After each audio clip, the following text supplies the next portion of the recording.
Bien. Entonces queda claro eso, no hay ejercicios que van o ejercicios que no van. Va todo, todo es parte del curso, todo hay que saber.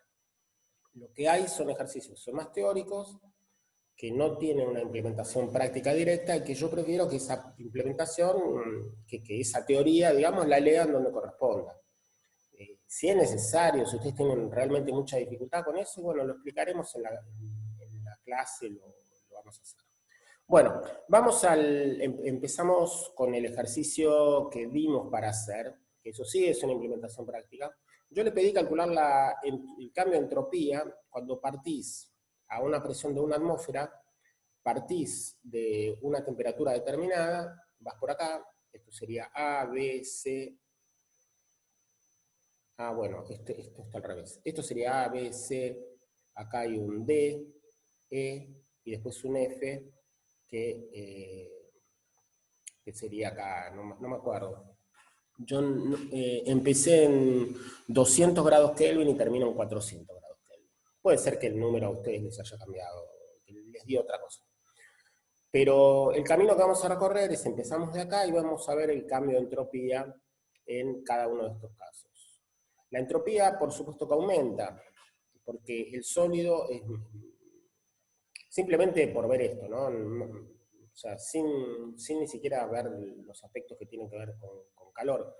El sólido es más el vapor es más desordenado que el sólido. Entonces este es un estado más ordenado y al ir por este camino estamos haciendo ese desorden. Y como les dije el otro día, son dos procesos. Uno es en este caso es simplemente una isobara. Entonces la entropía en una isobara se calcula de esta manera, ¿no? MCP por log de TB sobre TA. Y M es la masa, es un kilogramo. Acá tengan cuidado que hay que tomar el CP del vapor, del hielo.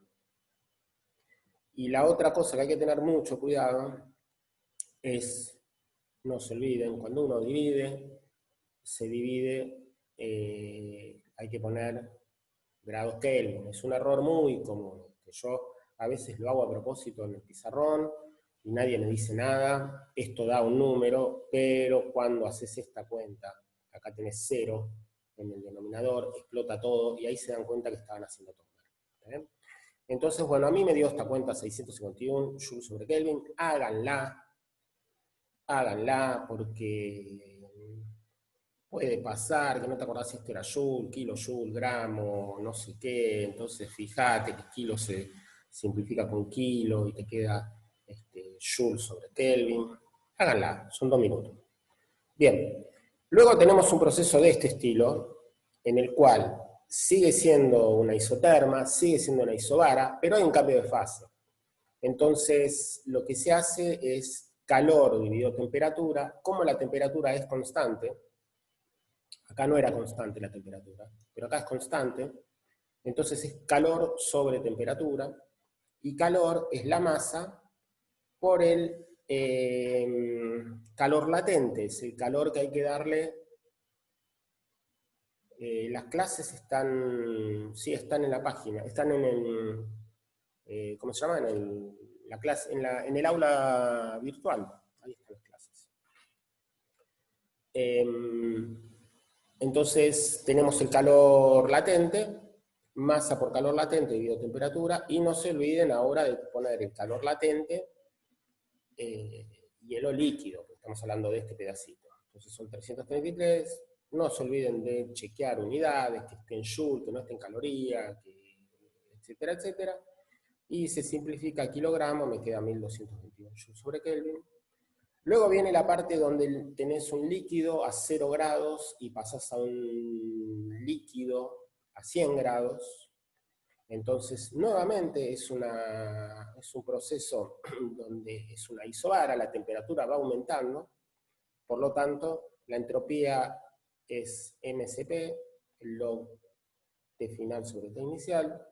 Hago esta cuenta, me da 1300.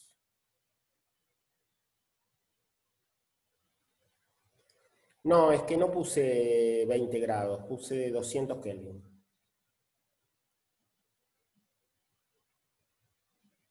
Claro, puse 200 y 400. Yo lo hice a otra temperatura. No sé por qué lo hice con esta temperatura. Me olvidé de que les di a ustedes. Bueno, y luego, una vez que llegué a este punto, empieza ahora la evaporación, ¿no? Acá estamos en equilibrio. En esta evaporación, recuerden que cuando uno está cambiando el estado, la temperatura no cambia, entonces tengo calor dividido temperatura, hay que integrar eso, pero la temperatura sale como constante y el calor es simplemente el calor específico por la masa por el calor latente, pero el calor latente ahora no es el del hielo líquido, es el del líquido vapor, y es este número. Y finalmente tengo acá esta isobara y otra vez. Yo dibujé acá una recta, ¿está bien? En realidad no es una recta, es un logaritmo. Va a ser una función así, y acá también, ¿no? Es una curva. Para hacer eso tendría que haber tomado varios valores intermedios y dibujarlo de manera correcta. Pero bueno, la idea ¿está bien? Entonces este es el resultado final. No terminé de corregir ni de mirar, pero nuevamente, recuerden, la idea no es hacer una evaluación, el objetivo de todo esto es ver si se entiende lo que estamos haciendo, y si se entiende, estamos bien. ¿Alguna pregunta de este ejercicio? Es un ejercicio importante, porque es importante saber calcular las entropías. Y ahora podemos calcular entropía en cualquier parte, ¿no? O sea, pasando de cualquier lugar a cualquier lugar. Una pregunta puedo hacer sobre no cuando hay un cambio de fase, sino en los otros. El razonamiento es decir que el diferencial de calor es igual al diferencial de entalpía, ¿no? A presión constante, y de ahí sale que el cambio de entropía es la masa por el CP por el...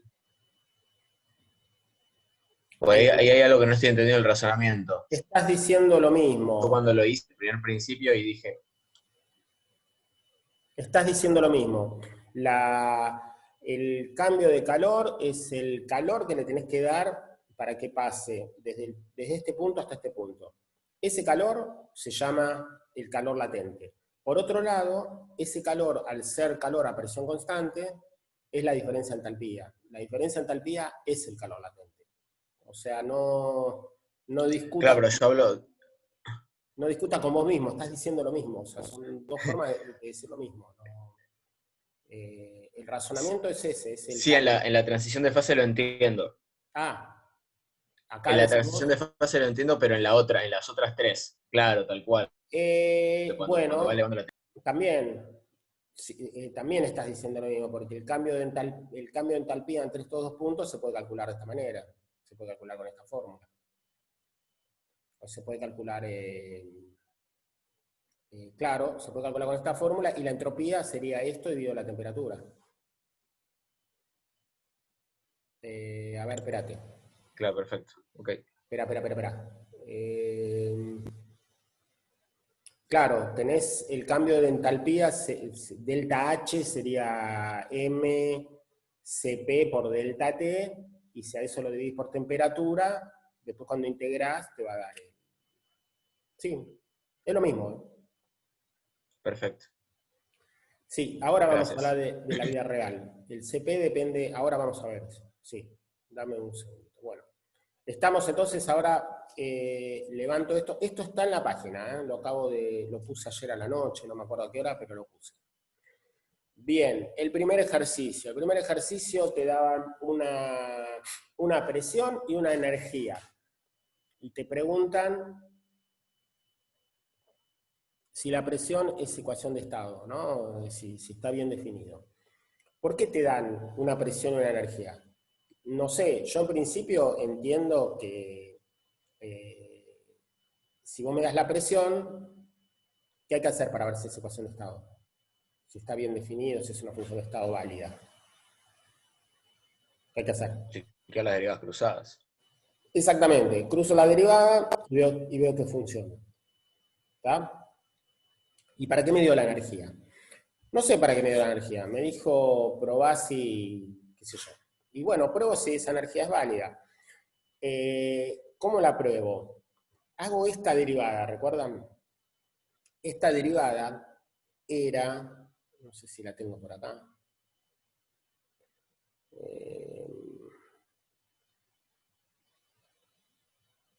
Bueno, era T por esta, por dp dt menos P. Entonces, ¿qué significa?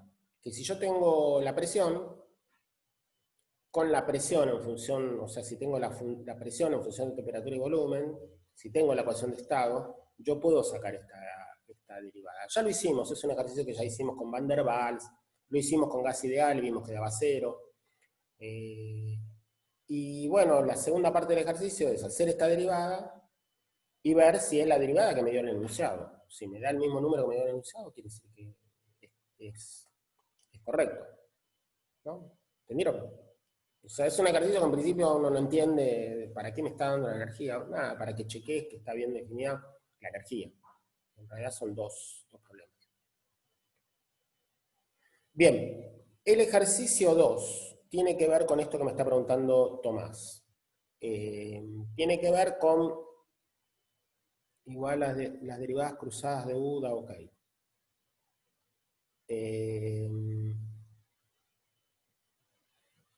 Te dio...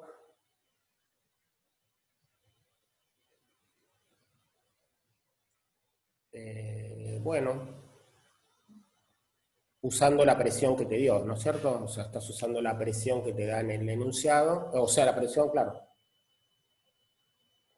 Sí, bueno, perfecto. Bien, el segundo ejercicio tiene que ver con, acá es donde dice, lo que dice Tomás, ¿no? ¿Qué pasa en la vida real con la dependencia en temperatura? ¿Cómo cambia el CP o cómo cambia el CB? Bueno, acá yo fui por este camino. No sé si es el camino correcto o el óptimo, pero la idea mía fue, vamos a hacer lo que ya aprendimos a hacer con energía, vamos a hacerlo con entalpía. La energía me va a dar siempre cosas que tienen que ver con el volumen, la entalpía me va a dar cosas que tienen que ver con la presión. En general siempre funciona así. Cuando quiera obtener algo del CB, no sé qué, voy a hacerlo con energía, cuando quiera obtener algo del CP, me voy a temperatura. Y lo que hago es escribir la entropía como una función de la energía y del volumen, el diferencial de energía, lo escribimos como un diferencial de la temperatura y el volumen, entonces ya me quedó todo en temperatura y volumen. Y esto ya lo sabemos hacer, ¿sí? Entonces esto, recuerden, esto es CB, siempre, no puse en ningún lado gas ideal, esto es CB. Y esto, recuerden que acá era T por la derivada esta, menos P, el P se va y el T con el T se va, y me queda esta cosa acá. Muy simple. Esta expresión es muy linda, muy simple. Y ahora, lo que hago, integro de los dos lados, y, perdón, no integro. Las derivadas cruzadas, estoy diciendo cualquier cosa, las derivadas cruzadas me tienen que dar lo mismo, ¿no? O sea, tienen que ser iguales, porque lo que hice es expresar una función de estado en sus diferenciales. Al cruzar la derivada, lo que estoy haciendo es derivando CB respecto al volumen y derivando dos veces la presión respecto a la temperatura, y esta temperatura que estaba acá después la paso acá multiplicando. Y me queda esta expresión. Y esta expresión está buenísima, porque acá yo veo lo que pasa. En un gas ideal, la presión y la temperatura es lineal, o sea, no hay ningún elemento que esté cuadrático. Por lo tanto, en un gas ideal, este término es cero. ¿Qué significa? Que en un gas ideal, el calor específico a volumen constante no depende de la temperatura. No depende del volumen. Wow. Día difícil hoy. ¿Ok? Entonces acá tenemos esto y vemos que la dependencia en un gas ideal no depende del volumen. Pero nada me impide tener una ecuación de estado donde haya un término cuadrático, y en ese caso voy a tener que hacer esta derivada y me va a decir cuánto depende. Entonces, si ustedes hacen una expansión, como vieron ahí en el virial, se puede agregar términos de corrección a la ecuación de estado, y bueno, esos términos van a dar o sea, uno experimentalmente corrige la ecuación de estado, la fitea con alguna forma funcional, y puede encontrar este tipo de expresiones. ¿Está bien? Puede encontrar estos calores. Por supuesto que los calores, si uno ya tiene experimentos, puede meter en un calorímetro y sacar los calores específicos y tabular eso.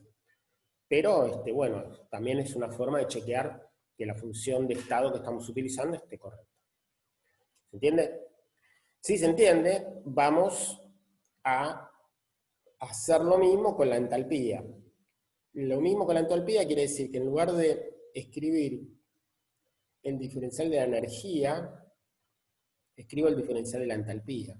Y eso me permite escribir la entropía como un diferencial, en lugar de escribirlo como un diferencial de la energía y el volumen, lo vamos a escribir como la entalpía y la presión.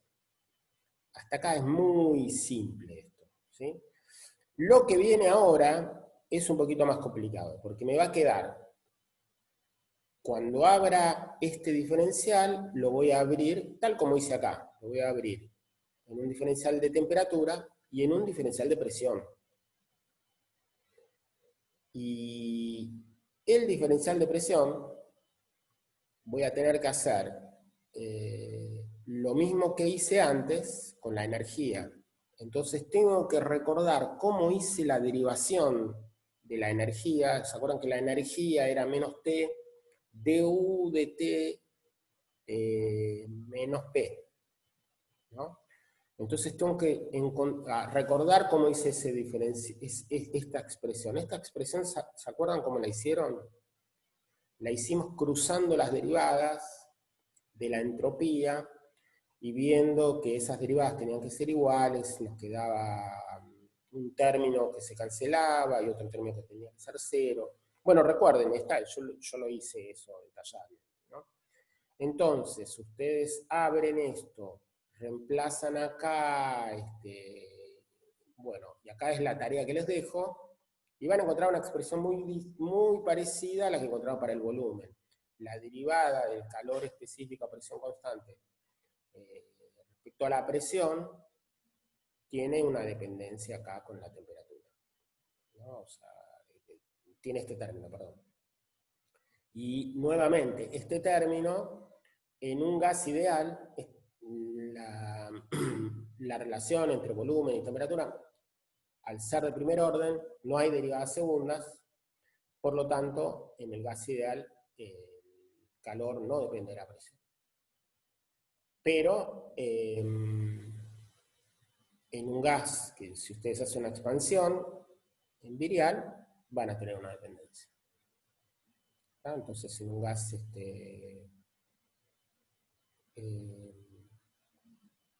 real, pueden tener una dependencia de los calores específicos, tanto con la presión como con el volumen. Y recuerden que Cp-Cv tiene que ser algo parecido a R, o sea que si a ustedes les aparece en un ejercicio calcular Cp-Cv, les tiene que dar R por 1 más o menos alguna cosa que sea chiquita. No les puede dar R multiplicado por 10 a la sexta. Tiene que dar algo parecido a R. Entonces, siempre que tengan un ejercicio, que tengan un gas, que tengan que chequear, que tengan que calcular algo, háganlo con gas ideal. Y luego, por más que no esté en el enunciado, por más que no se pida hacer eso, háganlo con gas ideal y después háganlo con el gas que les corresponde y fíjense si les da más o menos parecido. Por supuesto que eso se va a hacer siempre y cuando los datos del enunciado estén en esta parte. Si vos vas a hacer un gas ideal acá, te va a dar todo muy, muy, muy mal, porque acá no es un gas ideal, ¿no? Entonces, si uno quiere obtener alguna idea de qué es lo que va a pasar, bueno, acá hay que hacer otra cosa, pero cuando estamos en esta región, y perfectamente podemos utilizar las expresiones de gas ideal, incluso si nos dan, por ejemplo, no sé, un gas de Van der Waals, o nos dan un gas de Claude, cualquier gas que nos den, cualquier expresión o algo elevado en polinomios, no nos puede dar, si es una función de estado y está definida correctamente, no nos puede dar muy distinto del gas ideal. ¿Está? No nos va a dar lo mismo, ¿no? Pero no nos tiene que dar distinto, no nos tiene que dar órdenes de magnitud de diferencia. Bien, ahora, el ejercicio me pedía, no me acuerdo qué me pedía algo que tenía que ver con el coeficiente alfa, ¿no? El coeficiente alfa es 1 sobre b multiplicado por esta derivada de dt. Y creo que hay que sacar, claro, había que sacar esto en función del coeficiente, el dato era alfa, entonces había que ligar eso, había que ligarlo con alfa. O sea, yo lo primero que busqué es, bueno, ¿cuál es la dependencia de esto con la presión? Bueno, la dependencia es esto, y ahora me pregunto, bueno, ¿y qué tiene que ver esto con alfa? Bueno, la derivada del volumen respecto a la temperatura, cuando el volumen es función de temperatura y presión, es alfa por el volumen. Eso significa que yo voy a escribir esta derivada segunda como la derivada primera de la derivada del volumen. Entonces es la derivada primera y la derivada del volumen es alfa por b, y eso me queda, las dos dependen de la temperatura, entonces me queda alfa por la derivada del volumen, volumen por la derivada de alfa, y esto son todos datos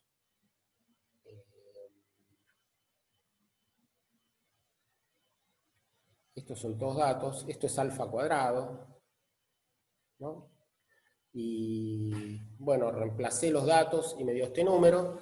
Si no está bien este número, vamos al foro, lo peleamos un ratito. Es importante que sepan encontrar, que sepan hacer estos números. ¿Está bien? Es muy importante, no es algo menor, porque en general tienen problemas en hacer estos cálculos. Se los digo por una larga experiencia. ¿Tá? Estos ejercicios dan trabajo, uno llega hasta acá, y acá no está terminado el ejercicio termina acá. Esto es incompleto, ¿sí?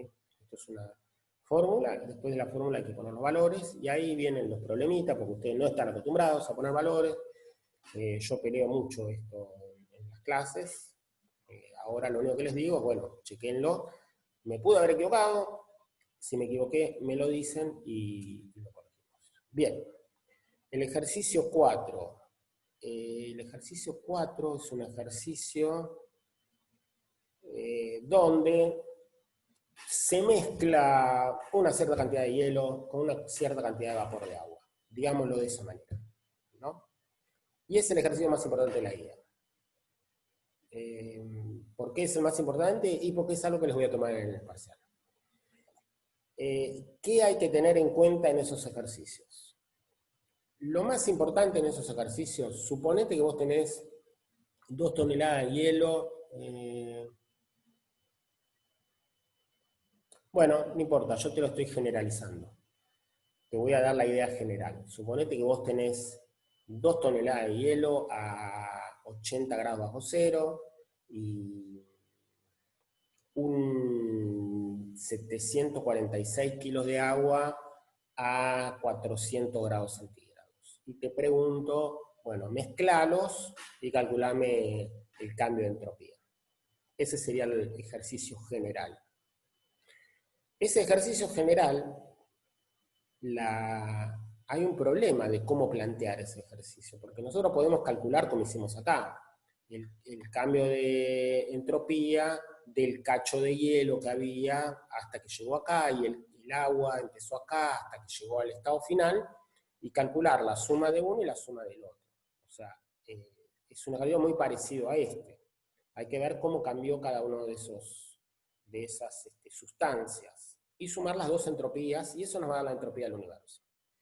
En primer lugar, si la entropía del universo no nos da positivo, está todo mal. ¿Tá? O sea, antes de entregar ese ejercicio, hay que chequear eso. ¿Por qué? Porque te puede pasar que te equivocaste, te dan malas cuentas. Lo que no te puede pasar es que no te des cuenta que te equivocaste. O sea, si te equivocaste, me decís, epa, me da negativo, esto no puede pasar. Me equivoqué en algún lado, cuando tenga tiempo lo reviso. Pero es importante entender cuando uno está haciendo algo mal y no entregar algo mal sin darse cuenta. En segundo lugar, no sabemos cuál va a ser la temperatura final. No sabemos, ni siquiera sabemos en qué región va a estar. O sea, no sabemos si la temperatura final va a estar en que todo el vapor se congela.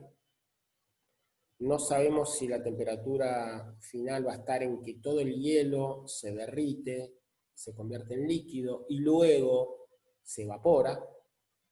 O sea, tenemos una posibilidad de que la temperatura sea menor a 0 grados, una posibilidad de que la temperatura sea mayor a 100 grados.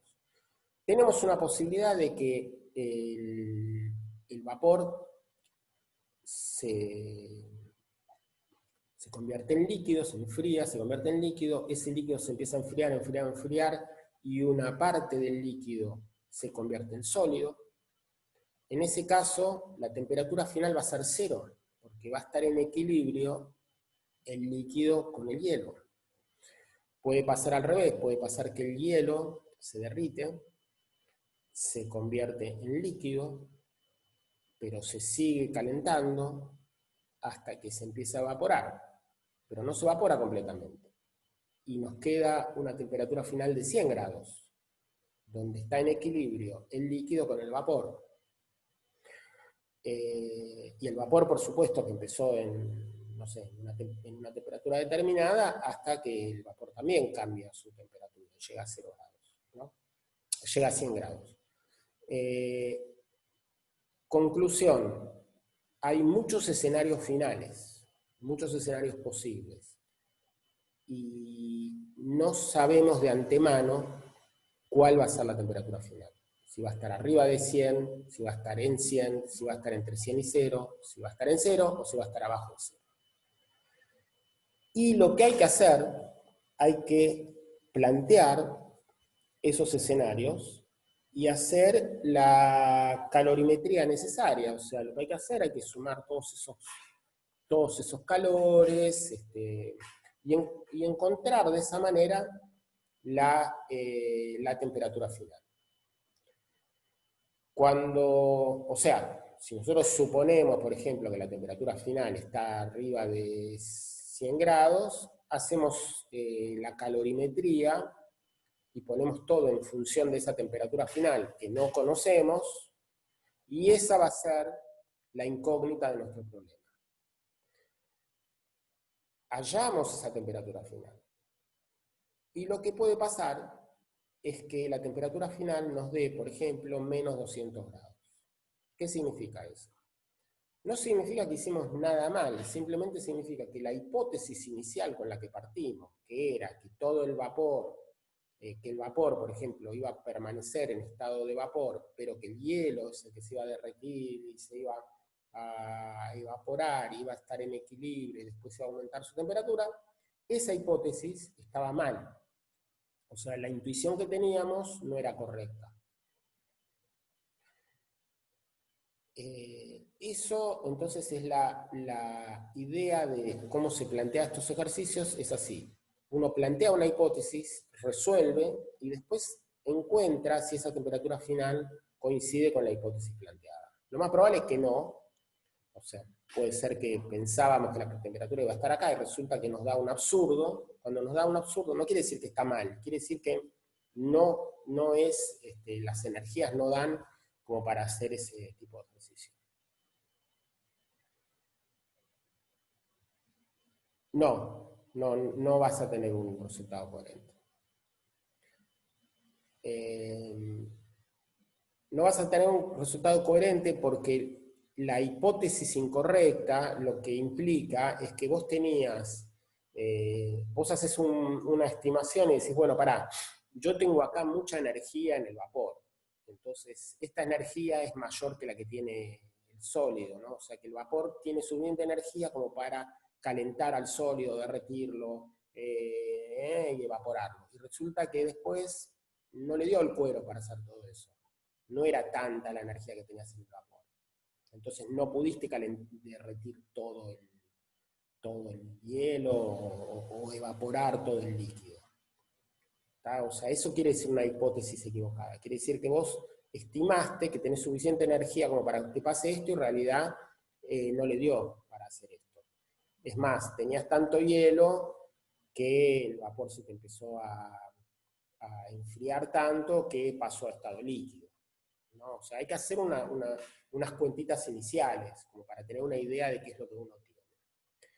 El segundo aspecto importante es que cuando la temperatura final sea 0 o la temperatura final sea 100 grados centígrados, puede pasar que una porción de la masa se derrita o una porción de la masa se evapore o se condense. ¿Ok? O sea, lo que hay que tener en cuenta ahí es que la masa que se evapora o la masa que se derrite no es la masa total del hielo que vos tenías inicialmente. Es una masa X. Y muchas veces hay que calcular esa masa. ¿Cómo se calcula? Nuevamente por calorimetría.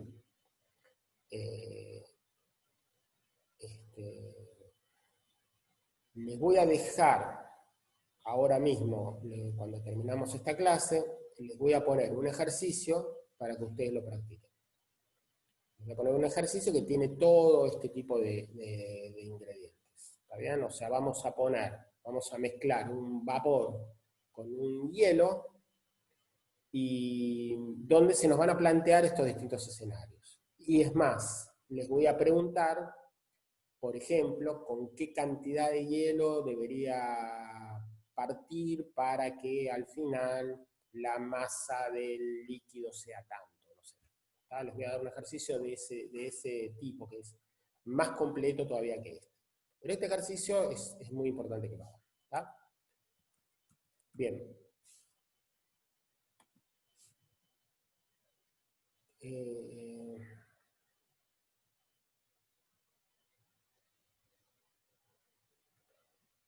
Yo supongo que sí. El problema es que cuando vos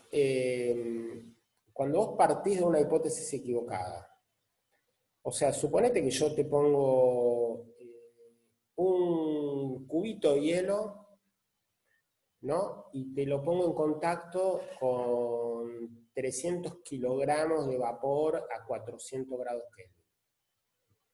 Kelvin. Lo más probable es que el hielo se derrita y se termine evaporando. Ahora, suponete que yo dije, bueno, ¿sabes qué? Supongamos que la temperatura de equilibrio es 0 grados. Y hago el problema. Y me va a dar una cosa absurda. Me va a dar que se derritió, en vez del cubito, se derritieron o se evaporaron. O sea, me va a dar un número absurdo. En algún lugar vas a ver que esa hipótesis no va a funcionar y que no me va a dar correctamente. Me va a dar que la masa que se derritió es 50.000 toneladas, cosa de ese estilo.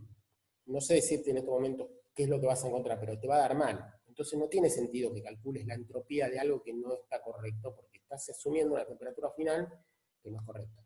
O sea, lo primero que hay que hacer es una calorimetría, es sumar los calores y eso tiene que dar 0. Y de ahí va a salir la variable que corresponde. El otro punto importante, creo que la primera pregunta que te hace ahí es cuánto vale el cambio de entalpía. El cambio de entalpía es el calor, ¿no? Porque estamos yendo a toda presión constante. Y ese calor es 0, porque el calor que gana una sustancia lo pierde la otra, en cada una de esas transiciones. Entonces es importante también esa pregunta, ¿no?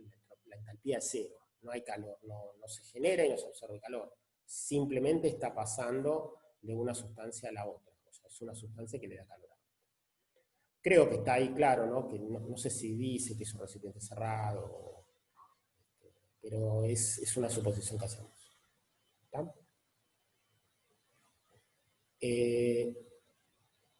Puede ser que, no sé si está claro lo que estoy diciendo porque está medio en el aire, pero les vuelvo a repetir, este ejercicio háganlo y después les dejo un ejercicio chiquito para que hagan adicional, donde lo extiendo un poco más. Y en ese ejercicio ustedes van a poder ver la diferencia de plantear distintas hipótesis y cómo van a encontrar los absurdos.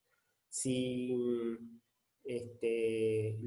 estaría bueno discutirlo en el foro para ver qué es lo que les dio, para que discutan entre ustedes mismos, ¿no? Incluso en este ejercicio me gustaría que ustedes pongan los resultados y que ustedes los corrijan, en lugar de que yo se los resuelva. ¿Por qué hago eso? Porque es importante, ¿no? Bien.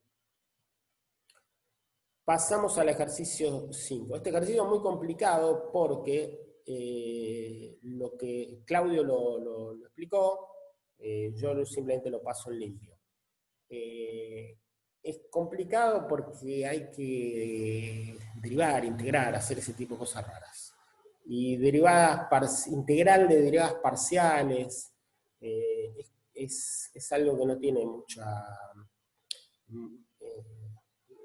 no sé, en principio uno está tentado a integrar esto y a integrar esto, ¿no es cierto? Pero no se hace así, porque si integras esto y esto te va a salir 2 veces lo mismo. Por ejemplo, hagan una prueba, escriban una función que sea x por y, simplemente. Entonces la derivada de esa función respecto de x es y, la derivada de esa función respecto de y es x. Entonces te queda xy más xy, te queda 2 veces xy, no te queda xy. Entonces lo que hay que hacer es integrar en una de las variables y lo que te queda es una función de la otra.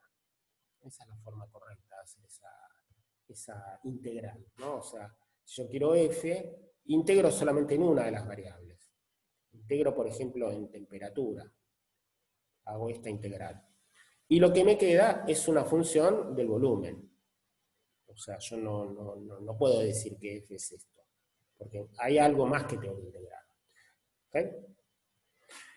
Bien, o podría hacerlo al revés, podría integrar en el volumen, lo que me va a quedar es una función de temperatura, o podría integrar las dos y me va a quedar algo que no sé lo que es, ¿no? Que va a ser una función de volumen y de temperatura, porque es algo que va a estar 2 veces en todos lados. Bien,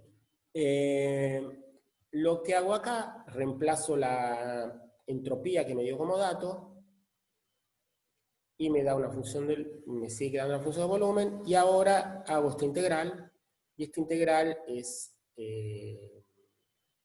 a más 1 dividido, o sea, está elevado a la a más 1 dividido a más 1, me queda esto. Bien.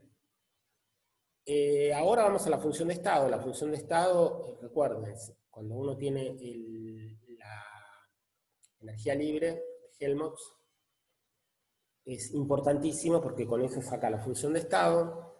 Entonces derivamos eso respecto al volumen. Cuando derivo esto al volumen, me queda acá es 1 sobre b, me queda menos 1 sobre b cuadrado, el menos se va, me queda esta cosita de acá, y me queda esta derivada acá que no sé lo que es. En algún momento saldrá. ¿Okay? ¿Cómo sale? Y con algún otro dato adicional. O sea, la forma de resolver esto es dando alguna condición inicial o dando algo de manera tal que uno pueda obtener estas variables. O sea, le queda una función y hasta que uno no tiene un dato adicional, le queda indeterminado. En este caso, a mí me está diciendo cuánto es el trabajo que se hace, ¿no? Pues el trabajo que hace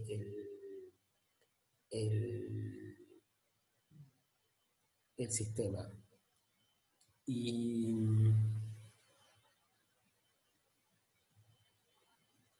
no, hasta acá estoy haciendo general.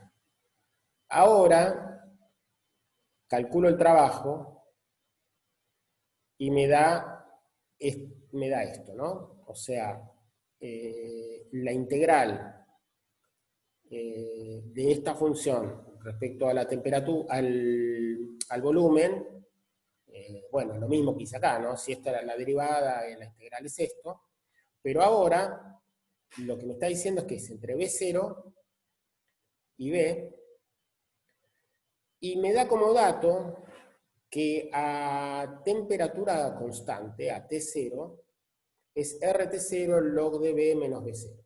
Log de B dividido B0. Entonces escribo el logaritmo de esta manera, y como la temperatura es igual a T0, yo voy a hacer la integral de la presión que corresponde cuando la temperatura es T0. Entonces no escribo toda esta expresión, sino que simplemente pongo T0 acá. ¿Ven? Cuando pongo T0 acá, esto T0 sobre T0 es 1, y me queda acá solamente T0. Y este es el dato que me da el enunciado. Me dice, bueno, este trabajo es este. ¿Está? Y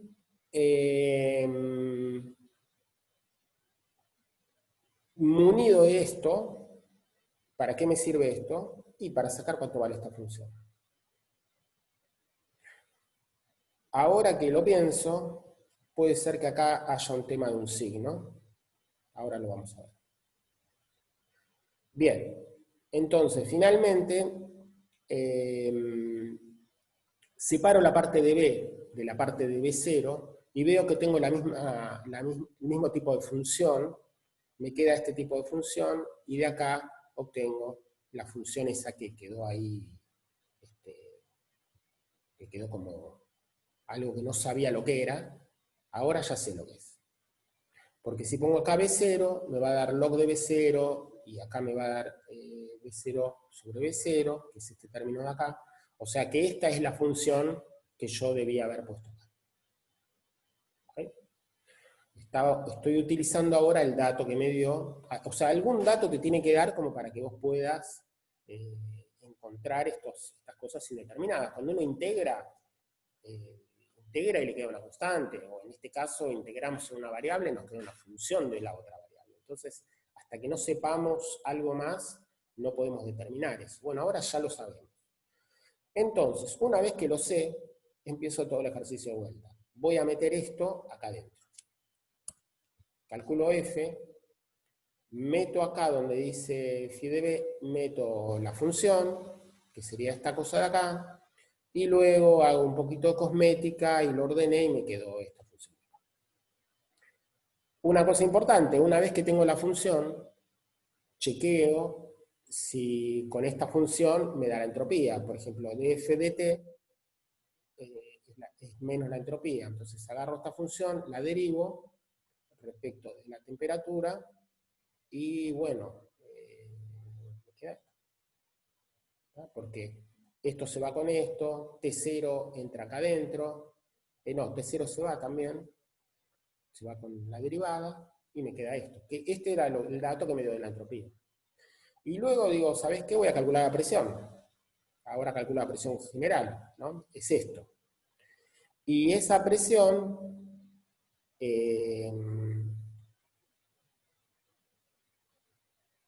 me dio esto, y ahora yo puedo integrar la presión respecto al volumen y calcular ese trabajo cuando la temperatura es igual a T0.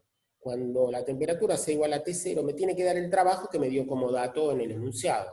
Cuando el trabajo sea igual a T0, todo este choclo se va, y me queda RT0 ln de B sobre B0, que es el enunciado, es el trabajo que me dio en el enunciado, o sea, está bien. Pero acá, como les dije, me estaba comiendo un signo, porque me da menos, entonces hay un premio para unos puntitos en el parcial para el que encuentre acá el error, ¿no? O sea, hay algo que está mal, definitivamente, porque me da, cuando calculo el trabajo, me da menos. Entonces, bueno, háganlo a eso, revísenlo y vean qué pasa. Es un gran ejercicio porque resume todo lo que hay que hacer en cualquier caso general, cómo se integra, cómo se deriva. Mírenlo con cuidado, por eso lo hice con con mucho detalle, pero síganlo porque en algún lado hay un error. ¿Bien? ¿Preguntas?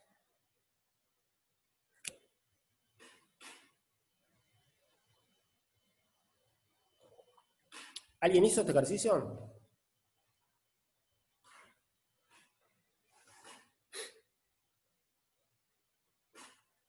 Lo intentaste. Bien.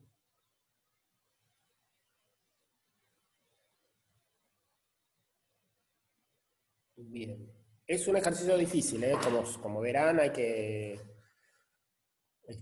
hacer un par de cosas con cuidado.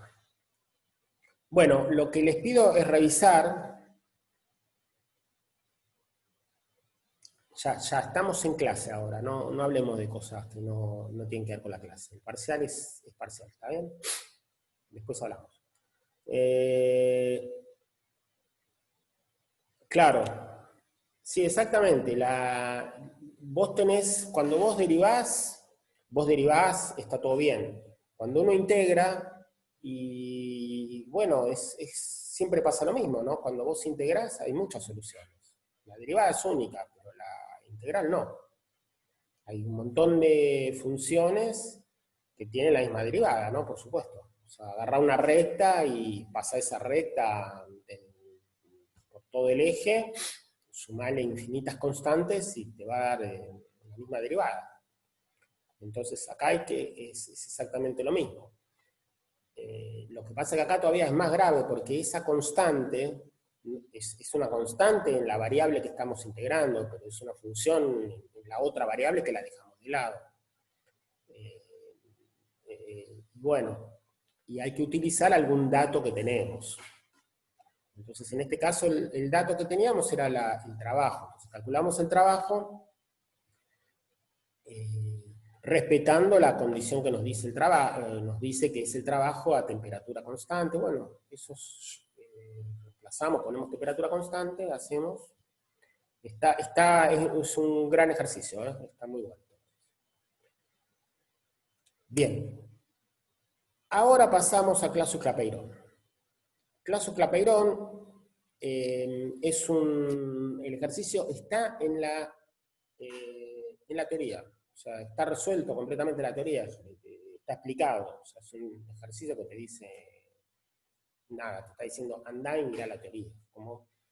Que también está bueno, porque a veces uno lee la teoría y no sabe qué cosa va a ser importante. Acá hay como un énfasis que te dice, bueno, mira, quiero que sepas esto. Entonces mi objetivo no es volver a esa demostración. Lo que quiero hacer ahora es hacer una demostración un poquito más rara y bastante interesante. Este mismo truco que vamos a hacer ahora se vuelve a repetir para gas de fotones, o se vuelve a repetir he visto muchas demostraciones que usan este truco. Todo el truco se basa en una máquina de Carnot infinitesimal.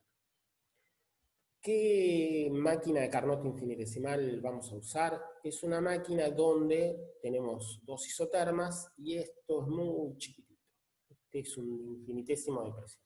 O sea, también hay un infinitésimo del cambio de temperatura, ¿no? O sea, esta isoterma está muy, muy cerquita y prácticamente no cambian acá las presiones.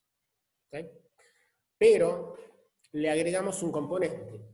La ecuación de Clausius-Clapeyron, no sé si se acuerdan qué es, pero la idea de la ecuación de Clausius-Clapeyron es la siguiente. Yo estoy en un cambio de fase, estoy pasando de acá a acá, y este cambio de fase ocurre a una temperatura y una presión determinada. ¿Okay?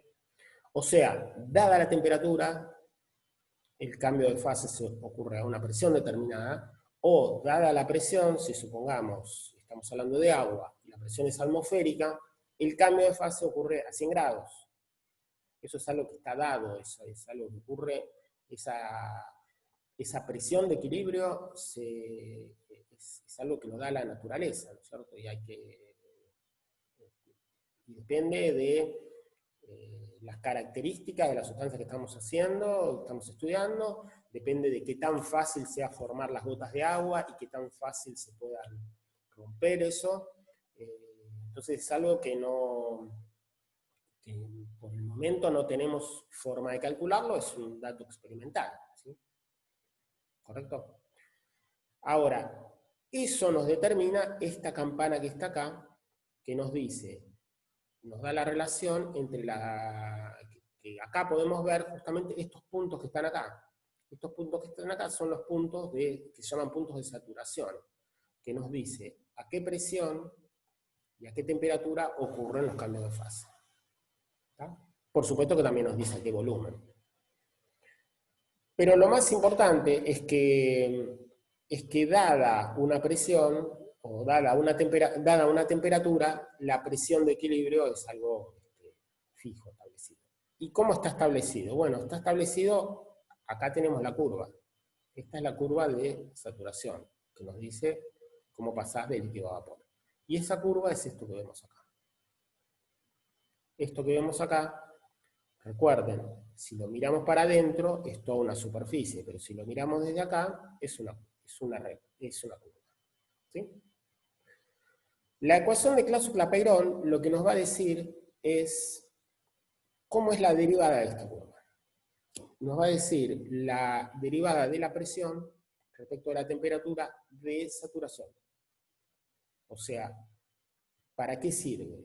Y sirve porque yo me acuerdo de memoria que para 100 grados centígrados la presión de saturación es una atmósfera, o para una atmósfera la temperatura de saturación es 100 grados centígrados.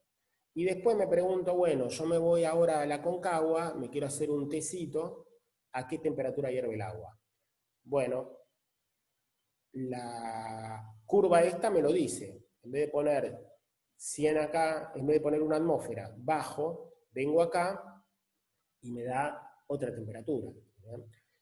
Pero, si no tengo, me fui a la Concagua y no me fui con este gráfico, puedo usar la ecuación de Clausius-Clapeyron. Porque si yo sé este punto y sé la derivada, y hago un triangulito y calculo, hago una aproximación lineal. Entonces, sabiendo el valor en un punto, por supuesto que esa aproximación lineal va a funcionar solamente para desplazamientos relativamente pequeños, porque esto no es una recta, esto es una curva. Entonces, si yo saco la derivada acá, esa derivada va a ser una recta así, y en esta región está completamente equivocada, ¿no? Entonces, es para valores alrededor del dato que yo sé. Entonces, como estoy hablando de curvas de saturación, voy a poner una máquina de Carnot infinitesimal, no en cualquier punto. Lo voy a poner entre este punto y este punto. O sea, entre el punto E y el punto B. Lo voy a poner en los extremos de la campana. Quiere decir que voy a poner, esto se llama volumen del fluido, esto se llama el volumen del vapor. Entonces yo tengo mi campana así, tomo un punto cualquiera, de equilibrio, ¿no? O sea, de acá algún punto que esté en la campana, y ese punto me hago una máquina de Carnot infinitesimal. Esto acá paro y pregunto si entienden. Si no entienden, lo repito.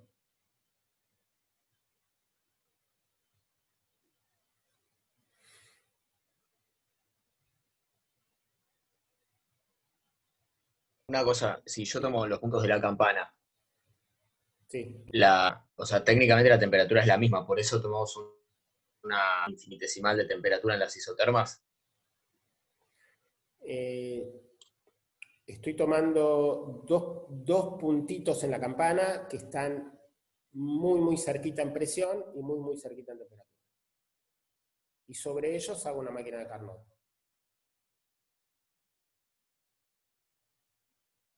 ¿Está bien? En realidad no podrías tomar puntos intermedios entre los puntos E y B. Sí, pero yo quiero hacer una máquina ahí. Yo puedo hacer una máquina de Carnot que empiece acá y termine acá. que empiece acá y termine acá en el hielo. Pero yo quiero hacer una máquina acá, en 2 puntitos acá adentro. ¿Está bien? O sea, vos podés poner la máquina donde quieras, yo la quiero poner acá. La pregunta es si entendés la máquina que voy a poner. Voy a poner una máquina que funcione entre E y B, y un puntito que esté un poquito al lado de B y un puntito que esté un poquito al lado de E, muy cerquita, casi la misma presión, casi la misma temperatura, pero en la campana. ¿Eh? Bien. Después van a ver esto mismo, por ejemplo, una máquina de Carnot infinitesimal en un gas de fotones. Y van a ver que sacan las mismas ecuaciones que sacamos cuando hicimos ese ejercicio cara de perro que estaba ahí en el artículo, que está resuelto todo. Bueno, él saca las mismas ecuaciones de radiación, demuestra que la presión es 1/3 de la densidad de la energía, pero ese ejercicio, por ejemplo, está en el CIERS. Cuando introduce gas de fotones, lo introduce de esa manera, con esta máquina de Carnot. Bien, entonces tenemos acá una máquina de Carnot, donde, bueno, yo la dibujé así para que ustedes recuerden que es una máquina de Carnot, pero esta máquina de Carnot infinitesimal para mí es un rectángulo. Es un rectangulito. Y ahí empezamos, acá viene toda la magia del asunto. En primer lugar, la eficiencia. ¿Cuánto vale la eficiencia? La eficiencia vale la eficiencia de una máquina de Carnot. Tenemos 2 isotermas, la T-low y T-high, y simplemente paso acá denominador común, TH menos TL sobre TH, y TH menos TL es delta T. O sea que me queda delta T sobre T, porque como las dos son muy parecidas, es lo mismo que decir que la temperatura es única. ¿Está bien? Bien. Aproximado, estamos aproximando. O sea, está bien hacer esto. Usted le puede decir, pará, acá tenías TH, y bueno, TH y T-low es lo mismo. Simplemente acá pongo delta T sobre T. Bien. Ahora, ¿qué más puedo decir? ¿Cuánto vale el trabajo de esta máquina? ¿Se acuerdan lo que es el trabajo en un ciclo?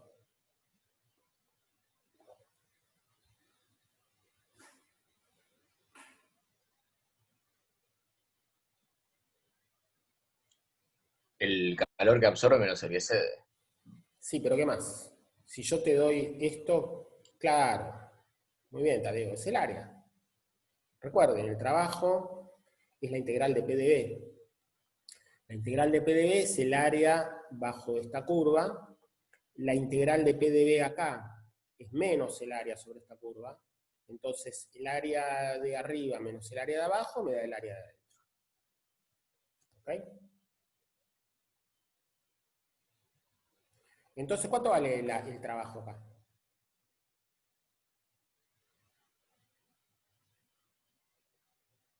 ¿Cuánto vale el área de eso?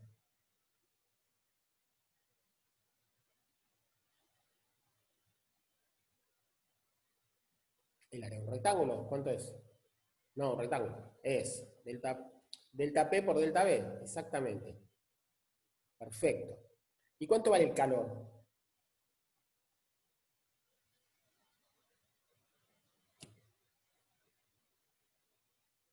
Y acá les va a caer la ficha de por qué puse la máquina de Carnot donde la puse.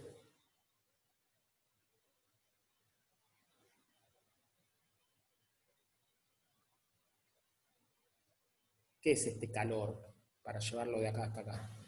Exactamente. Entonces ahora escribo la eficiencia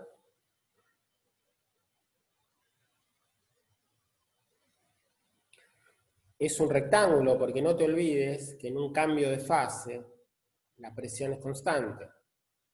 Y la presión acá es constante. O sea que en una máquina de Carnot real, dibujada acá, la isoterma esta no es una isoterma como esta, es una recta, pum, así. Y la otra es una recta, así.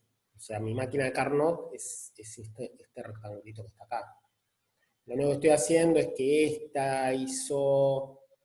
esta diabática de acá y esta diabática de acá, y bueno, es tan chiquitito que en lugar de hacer acá una curvita, hago una rectita, no pasa nada. ¿Está? Estamos aproximando y me da perfecto. Pero no te olvides, en un cambio de fase esto es una recta. Posta. Entonces el trabajo es delta P por delta B. Delta B es el volumen del vapor menos el volumen del fluido. Y Q es L. Y ahora igualo esto con esto, porque la eficiencia es la eficiencia, delta T, delta T, y yo lo que quiero sacar es delta P sobre delta T. Y me da esto. Otra aproximación más gruesa todavía que podemos hacer, la diferencia que hay en el volumen específico, por ejemplo en el agua, el volumen que ocupa un gas es 1600 veces más grande que el volumen que ocupa el líquido. Entonces, lo puedo tirar a esto, acá me equivoqué, es B de vapor, me equivoqué acá, esta es grande. Entonces, simplemente les queda esto. Conclusión, si ustedes no tienen estos datos, si no tienen esta tabla, pero tienen un solo valor, saben, por ejemplo, que la temperatura hierve a 100 grados y a una atmósfera, munidos de esta fórmula, ustedes pueden calcular cualquier presión de equilibrio o temperatura de equilibrio alrededor del punto que ustedes saben, porque saben las propiedades del agua. Empecemos por acá. Recordemos esto, ¿eh?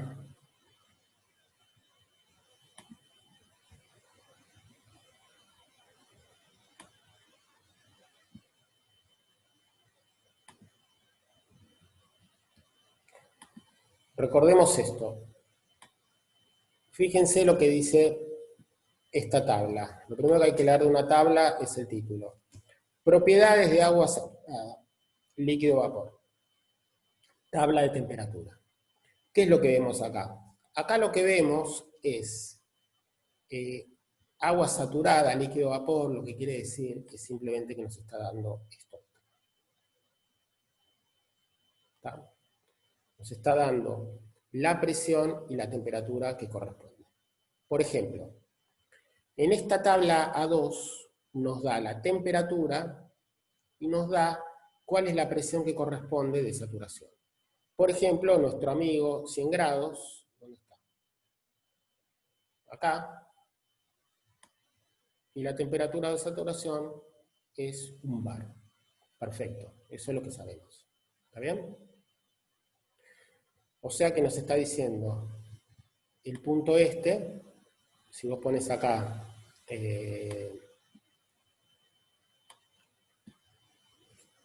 llevo el chat para acá. Si vos pones acá 100 grados, te dice una atmósfera. O sea, te está diciendo los valores de esta curva que está acá. Te está diciendo Clausius-Clapeyron, ¿no? En definitiva. O sea, te está diciendo acá de vuelta, te está diciendo que a una temperatura, a una isoterma, si la isoterma es 100 grados, corresponde una presión de una atmósfera. Pero no solamente te está diciendo eso, te está diciendo BF y B gas, ¿no? O sea, fluido y gas. Te está dando este volumen, y este volumen te está diciendo cuánto vale este volumen y cuánto vale este volumen, para esa temperatura y esa presión. Por supuesto que a otra temperatura y a otra presión el volumen, si la presión es más baja, el volumen es más alto, acá es más chico y acá es más grande, ¿no? Y acá el volumen del fluido es más chico, el volumen del gas es más grande, al revés. Entonces acá te da los volúmenes. Cuidado con esto es un cazabobo, ¿sí? Acá te está diciendo el volumen multiplicado por 10 al cubo. O sea que este volumen que ves acá no es el volumen, no es metros cúbicos sobre kilogramo. Ya está multiplicado por 1000. O sea que el volumen verdadero es 1000 veces más chico. Y por eso les digo que acá es 1 y acá es 1600. El volumen del gas es 1600 veces más grande que el volumen del líquido. sea, esta expansión, si acá tenías un volumen de 1 metro cúbico, acá vas a tener 1600 metros cúbicos. ¿Sí? Está todo muy fuera de escala este gráfico. ¿Está bien? ¿Hasta acá vamos? Bien. También te da la energía en este punto y la energía en este punto. Por supuesto que todas las energías son valores relativos. O sea, en algún lado está el cero de la energía, en algún lado está el cero de la entalpía, en algún lado está el cero de la... Siempre hay un cero relativo. Esos ceros a veces se ponen... Bueno, nosotros vimos en el tercer principio que la entropía es cero en temperatura cero, pero fíjense en el ejercicio que yo las resolví, donde dibujé yo la entropía, yo puse el cero en cualquier lado, lo puse el cero en 0 grados, porque no sé, pero se me cantó. En general se busca la sustancia en 0 grados, se mira cuál es el estado natural que está en 0 grados, o sea, si naturalmente 0 grados esa sustancia es líquido, si naturalmente esa sustancia en 0 grados es sólido.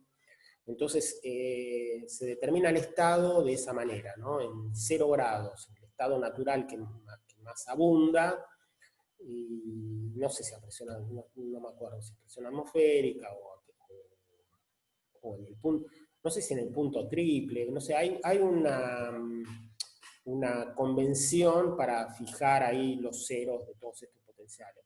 No nos importa, a mí lo que me importa es que él me da la energía en el fluido y la energía en el vapor. O sea, me da la energía en este punto y en este. Y lo que me importa es la diferencia de energía.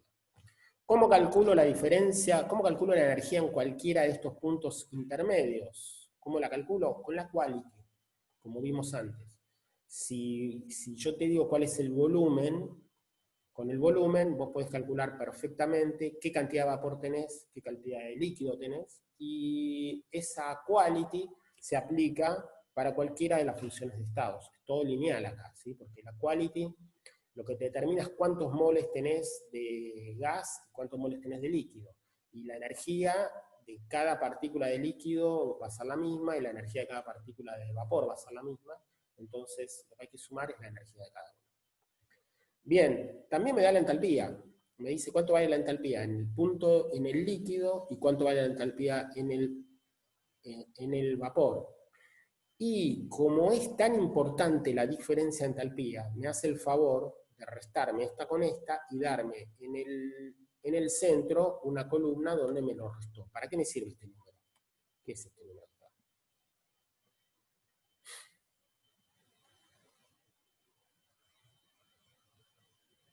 ¿Por qué me restó la entalpía? El calor latente, ¿no? Exactamente, es la diferencia de entalpía, es el calor que hay que darle para pasar desde este punto hasta este punto, y por eso me hizo el favor, me lo calculó, porque lo que tengo acá son los calores latentes a la temperatura dada, exactamente. Y es 2257, que es lo que estaba ahí en el enunciado.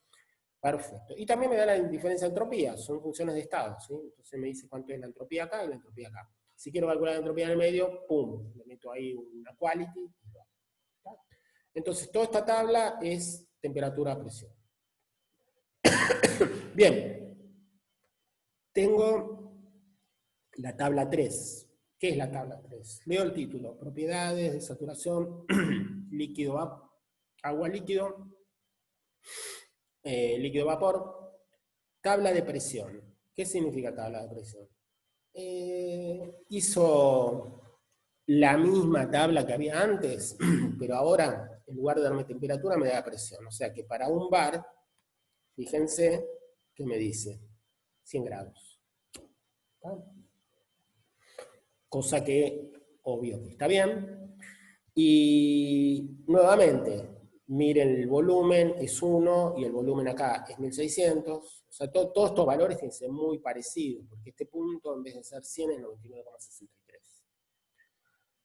Y acá tengo todos los valores. ¿Qué pasa si me pedís, en vez de 90, en vez de un bar, 1,2 bar? Bueno, interpolás. Esta función es todas estas funciones no tienen ningún salto, no tienen ningún problema, simplemente haces una interpolación. Si querés, haces un polinomio y haces una función, y si no, le mandás directamente una interpolación lineal y sacás cualquier cosa de cualquier actor. Entonces, tenemos solucionado todo lo que pasa acá adentro. ¿Está bien? Con esta tabla tenemos toda la información acá adentro. ¿Por qué? Porque tenemos los dos extremos, y una vez que tenemos los extremos, todo lo que pasa acá adentro lo hacemos con la política. ¿Correcto?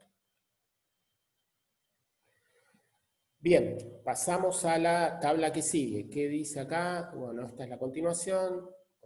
Bueno, y acá viene propiedades de agua supercalentada. ¿Qué quiere decir agua supercalentada? Y es agua que tiene, para la misma presión, mayor temperatura que la de saturación. ¿No? O sea, yo acá te pongo una temperatura, por ejemplo, pongo una atmósfera. Y el agua está a una temperatura mayor a la de saturación. ¿Qué significa? ¿En qué región entonces estamos de esto? ¿En qué región estamos?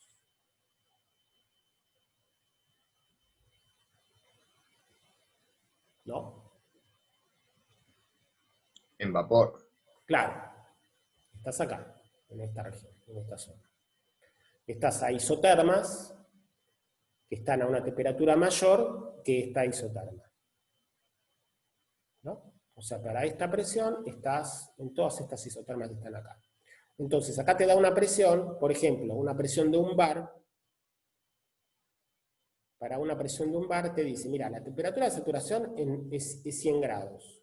O sea, para un bar, esta es la temperatura de saturación. Y ahora te voy a dar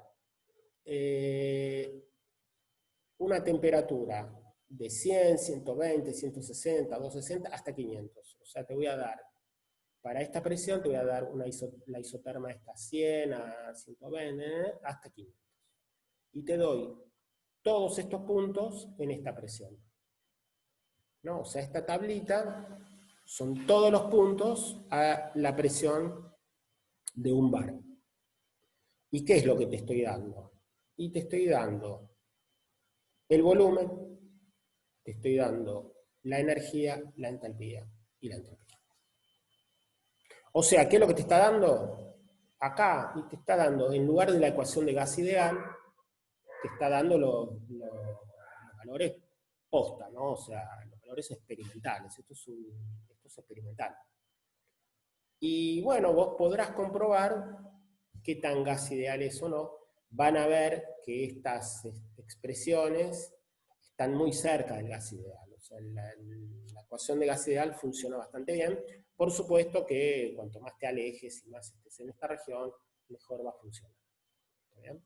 O sea, que esta tabla que está acá, lo que nos está haciendo es dándonos toda la información que hay en esta región. ¿Se entiende? Así como hay tablas del agua, hay tablas de otras sustancias, en general hay que pagar para conseguir eso, no es tan fácil de encontrarlo.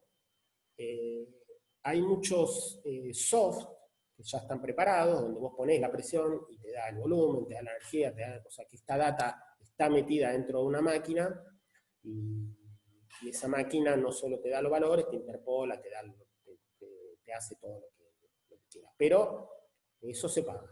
¿Tá? Yo no encontré en forma gratuita. Si alguien lo encuentra, y bueno, estaría bueno compartirlo, porque es muy importante.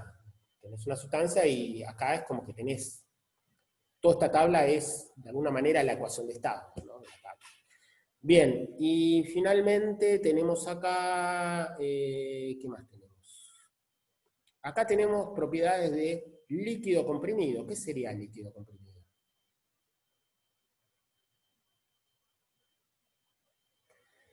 Y sería esto, o sea, es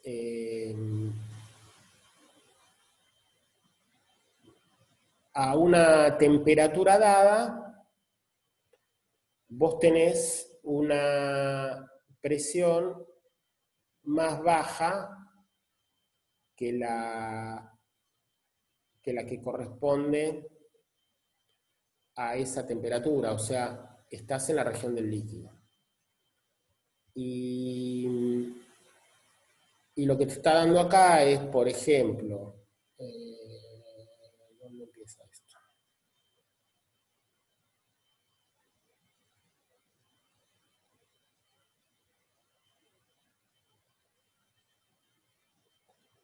Bueno, esto empieza en presiones muy altas, pero en principio lo que te está diciendo es la misma tabla, pero de este lado. ¿Está? Bien, y después tenemos acá sólido vapor, que sería esta parte de acá. ¿Está? Nos da esta curva, que sería esta curva acá.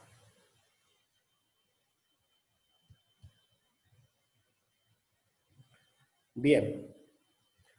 Luego tenemos una tabla que es del aire.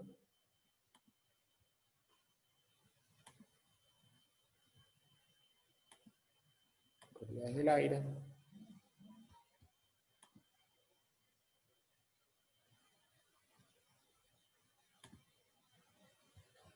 A ver.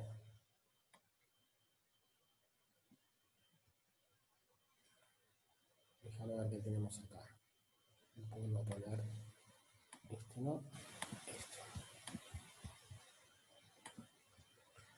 Acá tenemos el aire. En primer lugar, acá le respondo la pregunta que me vienen haciendo desde hace 800 años. Tenés aire, tenés Cp, Cv y gamma. Gamma es Cp dividido Cv. ¿Ok? Entonces, tenés para cualquier temperatura, cuánto vale el Cp, cuánto vale el Cv. Fíjense que no varía demasiado, 0,7, qué sé yo, pero bueno, a 1000 grados el aire no es 0,7, es 0,80, ¿correcto? Fíjense el Cp, y el Cp está bastante bien, es 1 hasta que llega a esto. Y el gamma, que nosotros asumimos siempre 1,4, bueno, no es 1,4, es 1,4 y después es 1,33. Pero tenemos en un alto rango de temperaturas. Un alto rango de temperaturas. Conclusión, ¿qué podemos hacer? Bueno, esto dice ideal, gas ideal. O sea, ¿qué quiere decir esto? Esto lo que quiere decir es que vos podés hacer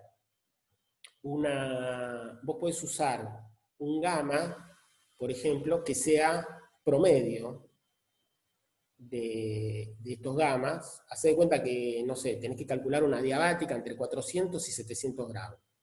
Y vos sabés que es P por B a la gama igual a constante. ¿Qué gama usás? ¿Usás 395 o usás 364? Bueno, puedo usar un promedio de estas dos. 380, qué sé yo. ¿Está? ¿O qué puedes hacer? Bueno, puedo poner esto como una función en un polinomio y puedo integrar, o sea, no suponerlo constante, hacerlo posta, hacer toda la cuenta. ¿Está? Pero en definitiva tenés acá toda la información. O sea, si querés, usás esto, podés usar un gamma promedio, podés usar, suponer que tenés que hacer Cp por delta T. Y vos agarrás y sacás el Cp afuera de la integral. Bueno, podés sacar un Cp que no sea 0,72 o que no sea 0,78, que sea 0,75, que es un promedio entre los dos. Son aproximaciones que mejoran en forma importante los cálculos. Entonces, si vos estás munido de esta data, la usás. Y si no, no la usás. Hacés lo que dice gas ideal, que es lo que hicimos hasta ahora, ¿no? Todo el tiempo hicimos una suposición, ok, es 3 medios de, bueno, acá ya no hace falta la suposición, porque tenés dos datos. Tenés los datos para aire, tenés particularmente para oxígeno y para nitrógeno, o sea que también podés sacar cada uno de ellos individual. No deberían diferir mucho del aire. Tenés dióxido de carbono, monóxido de carbono, hidrógeno, que bueno, es lo más importante. Casi todos los ejercicios vienen con este tipo de cosas. A veces vienen muy importantes los refrigerantes, porque son los que se ponen en las heladeras, ¿no? El gas freón y todas esas cosas que ahora ya están más prohibidas. Bien, acá tenemos otra forma muy interesante de sacar el calor específico. Acá tenés CP. Sabemos que CP es más o menos R, ¿no?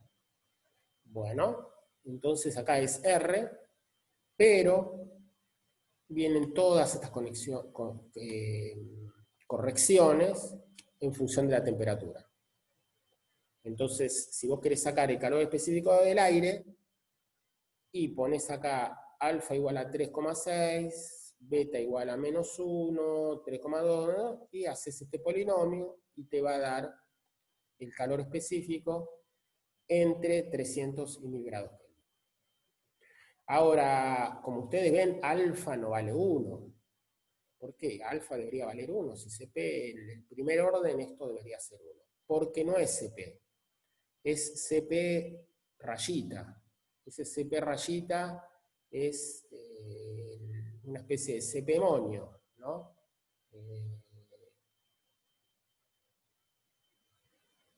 Quiere decir que hay que tener cuidado CP sobre R monio. O sea, este R es el R que corresponde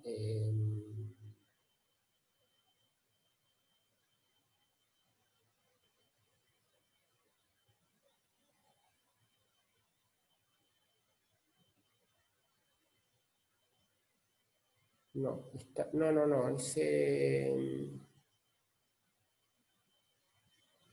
Bueno, hay que tener... Bueno, pará, acá dice 5 medios, o sea, si el gas es gas ideal, es 5 medios R.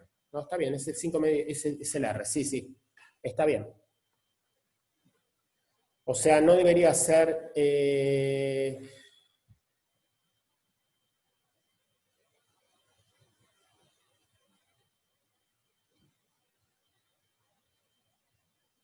Claro, para gases monoatómicos, helio, neón y argón, CP es constante y debería ser 5 medios R. Bueno,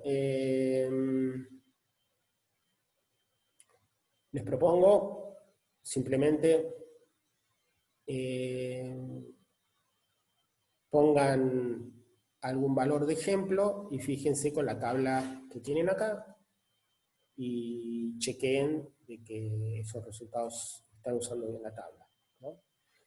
Y también, esto va entre 300 y 1000, o sea, es para usar en esta región, no es para usar en cualquier región de cualquier lado, son los valores para usar, y supongo que debe ser,